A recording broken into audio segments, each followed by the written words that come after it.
Di Kampung Pengkolan, Desa Banjaran, Kabupaten Bandung, Jawa Barat, ada sepasang suami istri yang menjalani masa tua dengan tenang. Namanya Haji Apo Sumarna, 66 tahun, dan istrinya Eis yang lebih dikenal sebagai Lilis Yeti, 62 tahun. Mereka membangun rumah tangga yang terbilang harmonis meski perjalanan hidup keduanya tidaklah sederhana. Sebelum menikahi Lilis, Haji Apo sempat 2 kali menikah dan dikaruniai 4 orang anak dari kedua pernikahan sebelumnya. Baru pada pernikahan ketiga dengan Lilis, ia dikaruniai 2 orang anak lagi bernama Dadang Arli dan Weni. Keduanya tumbuh besar di kampung yang sama, di tengah keluarga yang sederhana. Namun pada tahun 2003, keluarga ini harus menanggung duka sebab Dadang Arli, anak laki-laki pertama mereka, meninggal dunia akibat sebuah kecelakaan yang tragis. Rumah yang tadinya ramai oleh 2 anak, kini hanya menyisakan Weni sebagai penerus garis keluarga. Hidup terus berjalan. Beberapa tahun berselang, Weni menikah dengan Wawan, seorang anggota polisi. Kehamilan pertama mereka berakhir dengan keguguran, sebuah pukulan lain bagi keluarga yang sudah pernah kehilangan, tapi takdir memberi kesempatan kedua. Lahirlah Keisha, putri pertama Weni dan Wawan, yang kemudian menjadi cucu kesayangan Haji Apo dan Lilis. Sebagaimana kakek dan nenek pada umumnya, keduanya sulit jauh dari cucu mereka. Saat Weni dan Wawan sibuk bekerja, Keisha kerap diboyong ke rumah sang kakek dan nenek. Ketika Wawan mendapat tugas di Kalimantan, Weni tidak sanggup membayangkan orang tuanya tinggal sendirian di Bandung bersama dengan Keisha yang saat itu masih kecil. Maka Haji Apo dan Lilis pun diajak pindah, ikut menetap di Kalimantan bersama keluarga kecil itu. Rumah mereka di Bandung sementara dikontrakan. Seingat cerita yang berkembang pada saat itu, rumah Haji Apo disewa oleh sebuah kantor penggadaian. Nah, tahun-tahun berlalu di tanah Kalimantan hingga saat Keisha berusia 4 tahun. Pada titik itulah, Haji Apo merasa sudah waktunya kembali ke kampung halaman. Keinginannya sederhana, menikmati masa tua di tanah sendiri bersama Lilis. Keduanya pulang ke Bandung membawa Keisha bersama mereka. Sementara Weni masih harus tinggal di Kalimantan menemani suaminya.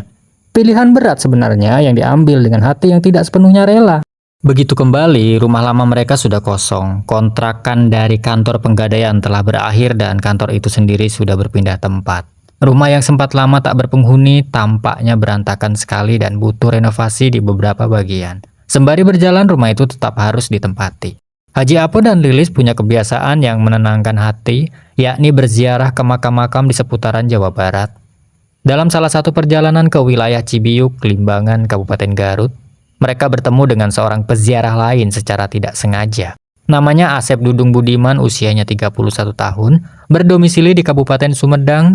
Di hadapan Haji Apo, Asep bercerita panjang lebar tentang dirinya yang sebagai seorang guru spiritual. Ia mengaku sudah banyak dikenal orang-orang sekitar, pernah membimbing seorang murid yang mengalami kesulitan hidup hingga akhirnya hidup murid tersebut sekarang jauh lebih membaik. Cerita itu meyakinkan Haji Apo. Pertemanan keduanya berlanjut dan dalam kurun waktu sekitar 2 bulan saja, Haji Apo sudah menganggap Asep bukan orang lain. Baginya, Asep adalah guru spiritualnya sendiri. Suatu hari, Asep bertamu ke rumah Haji Apo. Mengingat jarak rumah Asep di Sumedang yang cukup jauh, Haji Apo merasa tidak sopan jika membiarkannya pulang larut malam. Akhirnya malam itu Asep menginap. Tak lama setelah itu, ketika rumah Haji Apo sedang direnovasi di beberapa bagian, Asep datang lagi. Kali ini Asep menawarkan dirinya untuk memberikan jasa bantuan. Haji Apo yang merasa tidak enak menolak, akhirnya membiarkan Asep ikut membantu hingga renovasi selesai sepenuhnya. Selepas renovasi, Haji Apo meminta bantuan Asep untuk mencarikan sebuah mobil baru. Sebagai imbalan, ia menjanjikan komisi sebesar Rp1.500.000 jika Asep bersedia merekomendasikan dan menemaninya membeli mobil tersebut. Asep menyanggupi. Mobil itu akhirnya dibeli, sebuah mobil bermerek Suzuki sesuai keinginan Haji Apo. Tapi soal komisi yang dijanjikan, tidak ada kabar lebih lanjut. Kekecewaan itu yang kemudian dibawa Asep ke sebuah pemakaman, tempat ia bertemu seorang peziarah lain. Dia seorang anggota TNI, berinisial J yang berdomisili di Bandung. Di sanalah Asep mengeluh, mengaku butuh uang. Rupanya J pun mengaku punya masalah yang serupa. Dalam obrolan itu, Asep menumpahkan kekesalannya. Ia merasa dibohongi oleh Haji Apo karena tidak menerima komisi yang dijanjikan. Menurut pengakuan Asep kemudian, si J lah yang menawarkan solusi, sebuah cara cepat dan sederhana untuk menghabisi dalam tanda kutip keluarga Haji Apo. Hari itu menurut versi Asep rencana itu mulai disusun. Senin 25 Juli tahun 2011, Asep berkali-kali menelpon Haji Apo, namun tidak ada jawaban.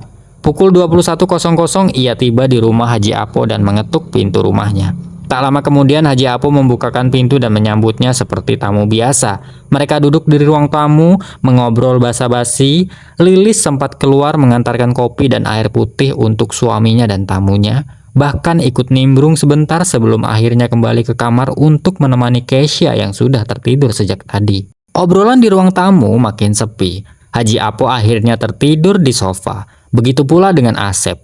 Tepat pukul 1 dini hari, Selasa 26 Juli tahun 2011, Asep terbangun. Ia melangkah ke garasi, mencari sesuatu di antara peralatan yang tersimpan di sana. Ditemukanlah golok dan palu. Ia kembali ke ruang tamu, duduk di dekat Haji Apo yang masih tertidur. Sebanyak 3 kali ia melamun di tempat itu. Golok dan palu masih di tangan, namun tiap kali memandang wajah Haji Apo, keraguan menahannya. Alat-alat itu dikembalikan lagi ke garasi. Namun pada percobaan yang keempat, keraguan itu hilang seketika. Asep kembali ke garasi mengambil golok dan palu untuk yang terakhir kali, lalu melangkah ke ruang tamu.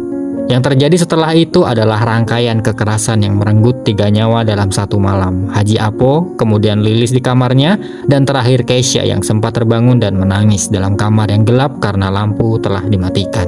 Setelah seisi rumah tak bernyawa, Asep mengambil kunci mobil, surat-surat kendaraan, dan juga ponsel. Ia memindahkan jasad Haji Apo ke kamar, menyatukannya dengan jasad Lilis dan Kesha. Setelah itu ia membersihkan diri, lalu pergi. Menurut pengakuan Asep, pukul 5 pagi ia dijemput oleh oknum TNI yang berinisial J. Golok dan palu dibuang di wilayah Padalarang. Esok harinya, mobil Suzuki milik Haji Apo dijual seharga 77 juta rupiah di sebuah showroom di Sumedang, melalui seorang perantara yang tidak mengetahui asal-usul kendaraan tersebut. Uang hasil penjualan dibagi 3, Asep menerima 38 juta, oknum TNI berinisial J menerima 36 juta dan sisa 3 juta diberikan kepada si perantara penjual. Setelah uang di tangan, Asep melarikan diri ke Jakarta Barat, sementara J menurut versi Asep kembali ke rumahnya seperti biasa. Jumat 29 Juli tahun 2011, seorang kerabat Haji Apo yang berkali-kali menelpon tanpa adanya jawaban dari keluarga Haji Apo memutuskan datang langsung ke rumah Haji Apo. Suasana yang ditemuinya sepi dan gelap, pintu terkunci dan aroma tak sedap mulai tercium. Curiga dengan itu kemudian pintu pun didobrak. Betapa kagetnya si kerabat karena di dalam kamar ditemukan jasad Haji Apo Sumarna, Lilis, dan Kesha dalam kondisi yang sulit digambarkan dengan kata-kata. Polisi segera didatangkan. Seorang warga sempat menyebutkan bahwa belakangan ini Haji Apo memang sering menerima tamu, lengkap dengan ciri-ciri fisiknya. Dari hasil olah TKP juga, mobil korban tidak ditemukan. Itu adalah mengarah kepada dugaan kuat perampokan yang disertai juga pembunuhan. Sabtu 30 Juli tahun 2011, polisi berhasil menangkap Asep Dudung Budiman di Jakarta Barat. Luka tembak di kakinya menjadi bukti perlawanan saat penangkapan berlangsung. Dalam pemeriksaan, Asep mengaku motifnya adalah sebuah kebutuhan ekonomi katanya, dan menyebut dirinya dibantu oleh seorang oknum TNI berinisial J, dan di hari yang sama J turut diamankan di rumahnya di Cilame, Kabupaten Bandung. Namun hasil interogasi terhadap J berbeda jauh dari pengakuan Asep. J membantah keterlibatannya dalam rencana pembunuhan. J mengaku hanya membantu mengantar dan menjual mobil tanpa terlibat dalam penyusunan rencana apapun. Karena tidak cukup bukti, akhirnya polisi saat itu tidak menetapkan J sebagai tersangka. Statusnya J hanya sebagai saksi. Selasa 9 Agustus tahun 2011, rekonstruksi kasus ini digelar bukan di lokasi asli, melainkan di sebuah rumah di kawasan Soreang, tidak jauh dari Mapolres Bandung. Sebanyak 57 adegan diperagakan oleh Asep Dudung Budiman, seorang diri, berlangsung selama 2 jam. Dalam rekonstruksi itu tergambar jelas momen keraguan Asep sebelum akhirnya mengakhiri nyawa Haji Apo. Persidangan kasus ini digelar di Pengadilan Negeri Balai Bandung. Hakim menjatuhkan vonis mati kepada terdakwa Asep Dudung Budiman setelah terbukti melakukan pembunuhan berencana. Tidak puas, terdakwa mengajukan banding, namun Pengadilan Tinggi Bandung tetap pada putusan vonis mati. Langkah hukum terakhir, kasasi ke Mahkamah Agung, juga berakhir dengan hasil yang sama. Pada 8 Agustus tahun 2012, Mahkamah Agung resmi menolak kasasi tersebut. Vonis mati tetap berlaku, menandai berakhirnya seluruh upaya hukum yang bisa ditempuh oleh Asep. Sejak putusan kasasi itu, Asep Dudung Budiman mendekam di lapas kelas 1 Cirebon, menjalani hari demi hari sambil menunggu eksekusi yang menjeratnya. Di balik tembok penjara, ia bersama narapidana lain tetap menjalani aktivitas produktif, menjahit celana, menyablon kaos, dan menghasilkan produk-produk yang dipasarkan keluar lapas. Namun pada Kamis 20 Desember tahun 2018, tepat di hari ulang tahunnya yang ke-38, petugas lapas menemukan Asep tergantung di plafon kamarnya di Blok D, Line 1, nomor 5. Ia mengakhiri hidupnya sendiri. Jasad Asep diserahkan ke pihak keluarga setelah sempat dibawa ke rumah sakit. Keluarga menolak permintaan autopsi, yakin bahwa tidak ada perselisihan antara napi atau hal lain yang melatar belakangi kematiannya. Bagi mereka, Asep murni mengakhiri hidupnya sendiri. Begitulah kisah Asep Dudung Budiman yang berakhir bukan oleh regu tembak yang menanti, melainkan oleh keputusannya sendiri di hari yang seharusnya menjadi perayaan kelahirannya. Semoga kisah ini menjadi pengingat bagi kita semua untuk tidak mencontoh perbuatan seperti ini, serta selalu berhati-hati dalam menaruh kepercayaan kepada orang lain.